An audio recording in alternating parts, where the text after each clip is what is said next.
Subscribe कीजिए हमारे YouTube channel share market beginners को। ROA रिटर्न ऑन एसेट, यह रेशियो दर्शाता है कि कंपनी प्रॉफिट जनरेट करने के लिए अपने एसेट का इस्तेमाल किस प्रकार कर रही है। यह रेशियो मैनेजमेंट की इफेक्टिवनेस को दर्शाता है। यह रेशियो हमें बताता है कि कंपनी एवरेज टोटल एसेट से कितना प्रतिशत हिस्सा प्रॉफिट के रूप में जनरेट कर पा रही है। इसलिए इसकी इक्वेशन होती है net profit divided by average total asset. लेकिन कहीं पर यह formula net profit divided by total asset के रूप में भी देखा गया है। चलिए इसे एक उदाहरण के माध्यम से समझने का प्रयास करते हैं।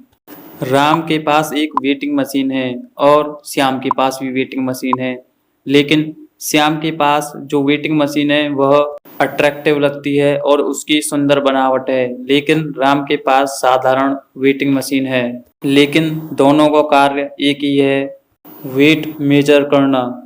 इस प्रकार राम की वेटिंग मशीन का प्राइस 50,000 रुपीज़ है और उससे वह 10,000 रुपीज़ नेट प्रॉफिट के रूप में कमा पाता है। इस प्रकार यहाँ पर ROA 10,000 डिवाइडेड बाई 50,000 इंटू 100 यानी 40% आता है।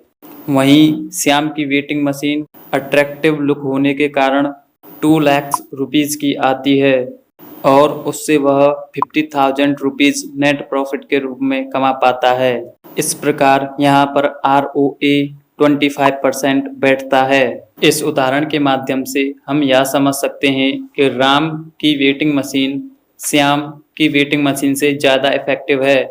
इस प्रकार राम के एसेट श्याम के एसेट से अधिक इफेक्टिव हैं। चलिए इसे एक रियल लाइफ एग्जाम्पल के माध्यम से समझने का प्रयास करते हैं।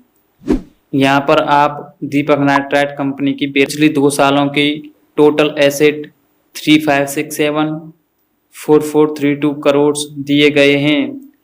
तो यहाँ पर एवरेज टोटल एसेट निकालने के लिए हम इन दोनों को जोड़कर 2 से डिवाइड दे देंगे। इस प्रकार हमारा टोटल एवरेज एसेट की वैल्यू 3999.5 आती है। वहीं आप कंपनी का नेट प्रॉफिट स्क्रीन पर देख सकते हो जो कि 1067 करोड़ है। तो यहाँ पर रिटर्न ऑन एसेट निकालने के लिए 1067 डिवाइडेड बाई 3999.5 इंटू 100। तो इस प्रकार रिटर्न ऑन एसेट 26.6% बैठता है। इन्वेस्टमेंट पर्पस के लिए रिटर्न ऑन एसेट को सेम सेक्टर की दूसरी कंपनियों से कंपेयर करना चाहिए या टी कंपनी की प्रीवियस ईयर की रिटर्न ऑन एसेट से कंपैरिजन करना चाहिए, जिससे हम यह पता लगा सकेंगे कि मैनेजमेंट इफेक्टिव है या नहीं। कितना ROA अधिक होता है, कितना ROA कम होता है, इसका कोई थंब रूल नहीं है। यह सेक्टर के कंपैरिजन से मालूम पड़ता है। अगर यह वीडियो आपको अच्छी लगी तो इस वीडियो को लाइक और हमारे चैनल को सब्सक्राइब करना ना भूलें।